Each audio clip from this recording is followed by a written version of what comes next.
जिला पुनर्गठन जो बाड़मेर और बालोतरा में हुआ उसमें आपने बोला कि मुझे तोड़ने की कोशिश की जा रही है, लेकिन जब मैंने मंत्री के बिश्नोई से बात की तो उन्होंने बोला बायतू वाले मेरा स्वागत कर रहे हैं, मतलब कि उनका जो फैसला है उसका भी स्वागत कर रहे हैं, हमने कुछ नहीं किया और गलत तो विशेष कर आपकी अपनायत की तस्वीर कहीं ना कहीं देखने को मिली। अमीन खान से बड़े लंबे समय बाद आपकी मुलाकात हुई है, लोग कह रहे हैं कि आजकल ये दूरियां मिट रही। वायरल वीडियो था जिसके बताया जा रहा है कि उसकी भी वजह मानी जा सकती है अगर परतें ऐसी खुलती हैं डीप तक जाती है। तो हाल ही में जोधपुर में साध्वी प्रेम बाईसा की संदिग्ध कारणों में मौत हुई, लेकिन एक के बाद एक परतें खुल रही हैं। तो हमारे साथ इस विषय में बात करने के लिए बायतू से विधायक हरीश जी हैं। क्या कुछ आप कहेंगे, क्योंकि लगातार कई जो परतें हैं वो खुल रही हैं कि पिता ने किया या सोची समझी साजिश थी या गलत इंजेक्शन के कारण हुआ।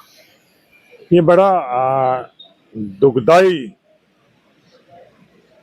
हादसा था, साध्वी प्रेम बाईसा का निधन होना। कारण जिसके कारण ये मृत्यु हुई है उसकी जांच हो रही है। मेरा तो इतना ही मानना है कि निष्पक्ष जांच हुई।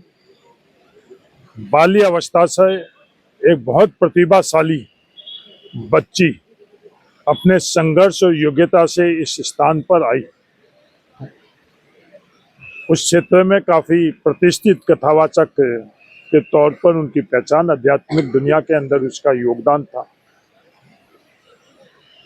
निष्पक्ष जांच हुई, पर जांच के नाम पर प्रताड़ना किसी की भी नहीं हुई। राज्य सरकार अगर जांच नहीं कर पाई, असक्षम है, तो किसी और एजेंसी सीबीआई से जांच करवा दे, पर उस साध्वी प्रेम बाईसा को न्याय मिलना चाहिए।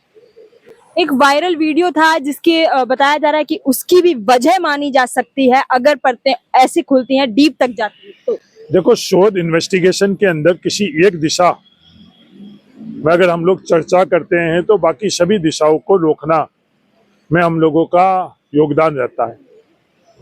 शोध हर दिशा में होना चाहिए। निष्पक्ष शोध का मतलब ही ये रहता है कि हर दिशा में शोध होना चाहिए।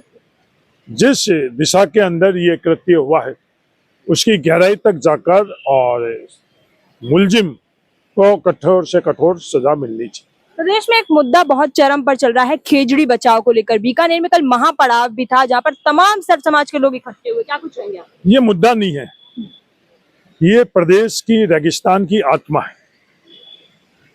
इसको मुद्दे के तौर पर हम लोग, चर्चाओं के तौर पर, आंदोलन के तौर तक अगर हम लोग सीमित रखेंगे तो हम इस रेगिस्तान के साथ अन्याय कर रहे हैं। पीढ़ियों ने जिस खेजड़ी के रूप में हम लोगों को हर दिशा में, चाहे हमारे को जीवित रखने में योगदान, चाहे आध्यात्मिक तौर पर, हम लोगों के पास मंदिर नहीं हुआ करते थे, इस खेजड़ी को ही पूज कर हम लोग हमारी धार्मिक आस्थाओं की पूर्ति करते थे। उस खेजड़ी को आज विलुप्त करने में लगे हुए हैं। कहने में तो राज्य पेड़ कहा जाता है, पर उसी राज्य पेड़ को इस राज्य से संपूर्ण नष्ट करने की जो प्रयास किए जा रहे हैं वो राजस्थान के लिए ठीक नहीं है, वो इस रेगिस्तान के थार के लिए ठीक नहीं है। एक अंतिम सवाल है, जिला पुनर्गठन जो बाड़मेर और बालोतरा में हुआ उसमें आपने बोला कि मुझे तोड़ने की कोशिश की जा रही है, लेकिन जब मैंने मंत्री के बिश्नोई से बात की तो उन्होंने बोला बायतू वाले मेरा स्वागत कर रहे हैं, मतलब कि उनका जो फैसला है उसका भी स्वागत कर रहे हैं, हमने कुछ नहीं किया और गलत तो विशेष कर नहीं किया। जैसी दृष्टि वैसी सृष्टि। अगर विरोध स्वागत किसी को लगे तो उनको मुबारक। ये जातीय आधार के ऊपर किया गया है, राजनीतिक संकीर्ण सोच के कारण किया गया है, गैर संवैधानिक, गैर नियम के आधार पर किया गया है। मैंने आज भी सदन में कहा, भजनलाल जी, हमारे मुख्यमंत्री जी के गोवर्धन जी पर बहुत आस्था है। मां जाकर प्रदेश को ये कहे कि ये मैंने 31 तारीख की समय अवधि के में ही आदेश किया है। ये जवाब प्रदेश मांग रहा है।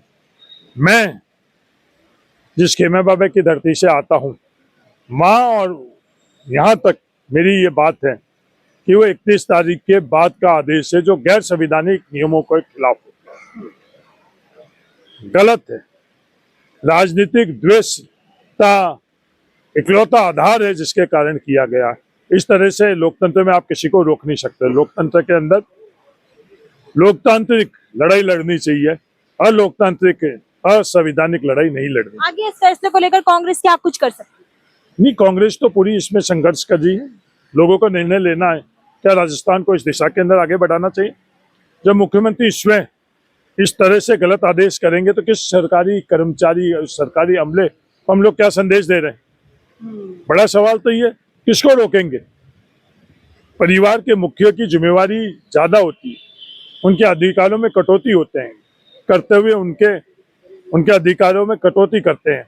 और अगर उसका उल्टा हो तो इस परिवार का क्या असर होता है? एक अंतिम सवाल है, कल आपकी अपनायत की तस्वीर कहीं ना कहीं देखने को मिली। अमीन खान से बड़े लंबे समय बाद आपकी मुलाकात हुई है। लोग कह रहे हैं कि आजकल ये दूरियां मिट रही हैं। नहीं, अमीन खान साहब के संदर्भ में मैंने कहीं भी कुछ शब्दों का उपयोग नहीं किया। अमीन खान साहब हमारे परिवार के सदस्य थे और आज भी हमारे सदस्य हैं। प्रतिष्ठित सदस्य थे, प्रतिष्ठित सदस्य। लोकसभा चुनाव के अंतर्गत इस तरह का आधार बना जिसके कारण पार्टी ने उनको निष्कासित किया, पार्टी ने उनका पक्ष भी सुना और पार्टी ने फैसला लिया। तो इसमें कोई दूरियां का सवाल ही नहीं है, दूरियां कम होने का सवाल ही नहीं। हम थार में राजनीतिक कारणों से दूरियां नहीं बनाते। थार की अपनायत हमारे पूर्वजों ने यही सिखाया।